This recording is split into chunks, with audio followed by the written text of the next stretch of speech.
Hello and welcome back to NA Turbo. Yes, time for some more fiddling on old Hannibal Supra. So today's job is going to be try and take out the boot carpet, which would initially seem like not a hard thing to do, but if I can bring you in sort of down here, basically water's been coming into the boot, which I'm going to investigate probably from up here in the spoiler cover.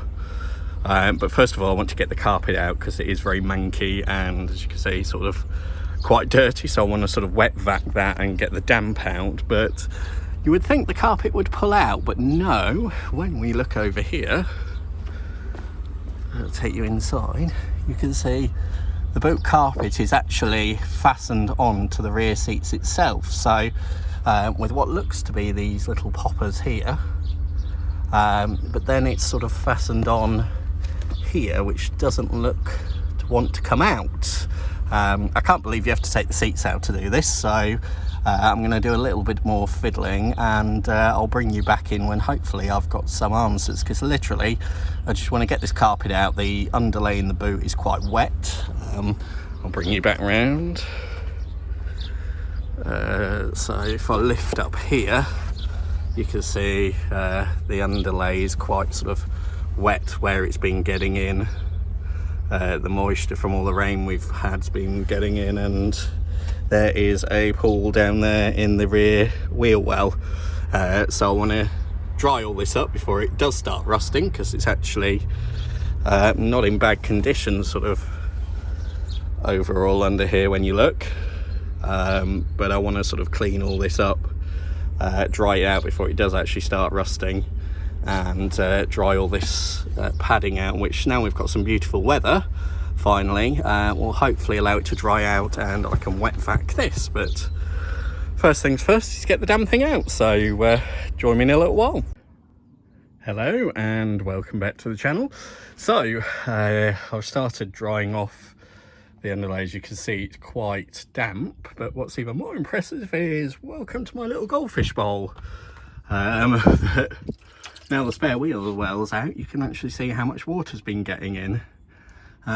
Luckily it looks like there's some bungs sort of here and here at the back, so I'm going to take one of those out and hopefully that drains to the outside and not somewhere nasty inside, and lets all the water come out. Then I shall dry round it, and yeah, we'll go from there. But all I'm missing is a few little goldfishes swimming around, so we think the leak is actually coming from in here somewhere. So this is the cover for the rear wiper and the spoiler, and it could be coming from around there, but we've really got to do a water test on it first to see exactly where it's coming from. But I just didn't like that swimming around in the boot of my car. So join us again in a little while.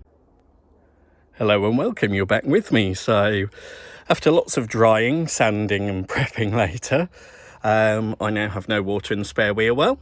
I've also cleaned off the rust that was just surface with sandpaper. Then I treated it with some brilliant stuff called POR 50, which is sort of a rust inhibitor combined with almost a coating that goes over the top. It's very good.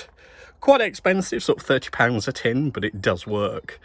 As you can see, my painting is a bit patchy because literally I sort of sprayed over the top of it with the Toyota spray paint, and then I just added a bit of lacquer that I had lying around from when I did the engine, which is very high temperature, but literally I just wanted it to be protected as much as possible. So now I'm just going to get on and clean the carpets, and yeah, come back with me a little later on.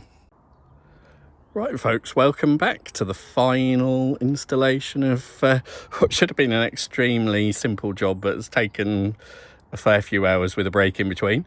So the boot carpet is now all clean. Having seen what came out of the actual carpet shampoo, it was disgusting.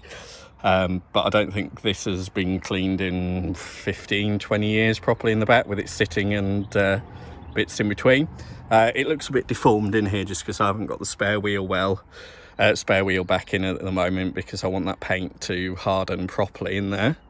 But yeah, definitely much of an improvement, as you can see.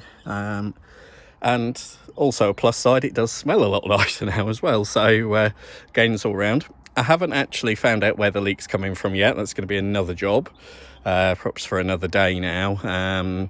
First port of call is probably going to be these lights here, taking them out and redoing the seals that are behind them, because you can't actually see, but they are squeezed right up against there. But I suspect that the water is actually probably coming in through these as well, so same on the other side, condensation in there. But yeah, I'm probably gonna get these out. I have got some sort of sealant specifically for this job, so I can actually make a proper gasket stroke seal to go behind it, so that'll be the next fix to it, hopefully.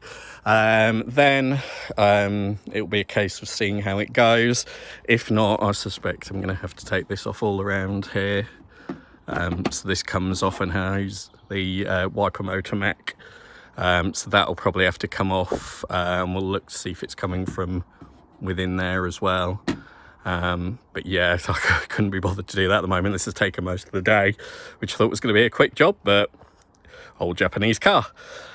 So yeah, hopefully you've got to see a bit more of Hannibal. He's running perfectly at the moment, fingers crossed. So yeah, I'm just running him. We're about up to 400 miles now. Starting to feed in the turbo ever so slightly as part of its run-in, but he's absolutely brilliant. Water level is where it should be, so that's great. Yeah, so it'll just be more of running him in, really, feeding in the turbo until he's sort of done 600-700 miles, and then hopefully we'll all be good. But yeah, so a few more jobs done on old Hannibal, but so the light seals are going to be next. I've also got to replace the windscreen, which I've got a company coming out to do, because that also decided it was going to have a stress fracture last week. So hopefully they can get all the trims, because the trims around the front of the car can be notoriously difficult to get. So hopefully they can get that and replace that, so that'll be all good. I've also had a bit of a whoopsie myself, as you can see from down here. I actually did that, believe it or not, put in some shock absorbers and things in for my brother's Rover SD1. Obviously wasn't looking what I was doing when I put them in, because they come as the whole mount, it's extremely heavy. I've still got a damaged wrist, so slammed it in, didn't think any more about it, come to get them out, and yeah, I've cracked that. So yeah, just me being me, really. So that'll be a bit of glue on there to put it back in place until I can find sort of another one in this colour that's undamaged. But as I said earlier, trim parts for this car are extremely rare, so it may just have to live with the glued back version. But he's a car that's being driven, so he's never going to be concourse. So I'll leave you with that for now. Stay safe, everybody, and yeah, join us again for another instalment of Hannibal. There is also a Hillman video coming soon, but that was quite hefty to edit, so I've got to try and edit that one up. But yeah, Ryan's Hillman will be featured very shortly. Take care, everybody. Please do like and subscribe if you like